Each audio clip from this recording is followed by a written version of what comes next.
Hello மக்களே, இன்னைக்கு காலையிலே வந்துட்டு வீட்டில் இருந்து போர் அடிக்கி அப்படின்னு சொல்லிட்டு கொஞ்சம் பப்ஸ் ஐஸ்கிரீம்லாம் வாங்கிட்டு மாமா வீட்டுக்கு கிளம்பி போயாச்சு. அங்கே எங்கள் மாமா பொண்ணு வந்துட்டு குழந்தை பெற்றிருக்கான்னு சொல்லிட்டு ஆல்ரெடி ஒரு மினி விளாக்ல வந்துட்டு நான் ஷேர் பண்ணியிருப்பேன். அப்படியே குழந்தையுமே பார்த்துட்டு பேசிகிட்டே எல்லாத்தையுமே சாப்பிட்டுட்டு இருந்தோம். குழந்தைய வந்துட்டு குளிப்பாட்டி பொட்டு பவுடர்லாம் வச்சு விட்டுட்டு இருந்தாங்களா. என் பையன் குறுக்கால போய் என்ன பண்ணுறாங்க அப்படின்னு பார்த்துட்டு இருக்கவுமே அத்தை வந்துட்டு என் பையனுக்குமே பொட்டுலாம் வச்சு விட்டுருந்தாங்க. ரொம்ப குட்டி பையனாக தெரிஞ்சான் என் கண்ணுக்கு பொட்டு வச்சதுமே.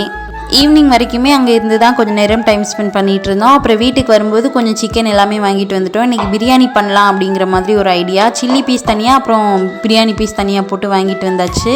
கிரேவி பண்ணுறதுக்காக நான் ஆல்ரெடி மசாலா போட்டு மேரினேட் பண்ணி வச்சுட்டேன் சிக்கனில்.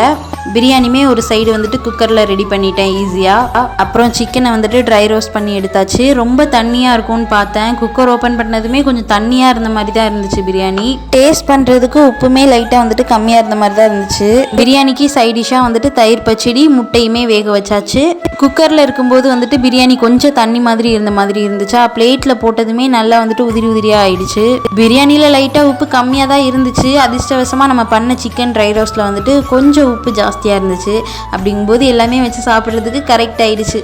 எல்லாத்துலேயுமே கொஞ்சம் கொஞ்சமாக வச்சு அப்படியே பெரட்டி சாப்பிட்டோம். செம்மையாக இருந்துச்சு. எனக்கு ரொம்ப பிடிச்சிருந்துச்சு டேஸ்ட்டு. ஹஸ்பண்டுக்குமே வச்சு கொடுத்தேன். அவருமே சாப்பிட்டு பார்த்துட்டு நல்லா இருக்கு அப்படின்னு சொல்லியிருந்தாரு. செகண்ட் டைம் வேற வச்சு சாப்பிட்டாரு. அப்படியே என் பையனுக்குமே ஊட்டி விட்டேன்னா அவனுமே என்ஜாய் பண்ணிட்டு சாப்பிட்டுட்டு இருந்தான். ஃபேமிலியாக உட்காந்து பிக் பாஸ் பார்த்துட்டே சாப்பிட்டுட்டு இருந்தோம். இன்னைக்கு டே ரொம்ப சூப்பராக போச்சு. எப்போதும் போல் தக்காளி சாதம் மாதிரி வராமல் பிரியாணியாக வந்திருக்கு. அதுதான் ரொம்ப பெரிய ஹாப்பி. நாளைக்கு வீடியோவில் பார்க்கலாம். Bye guys.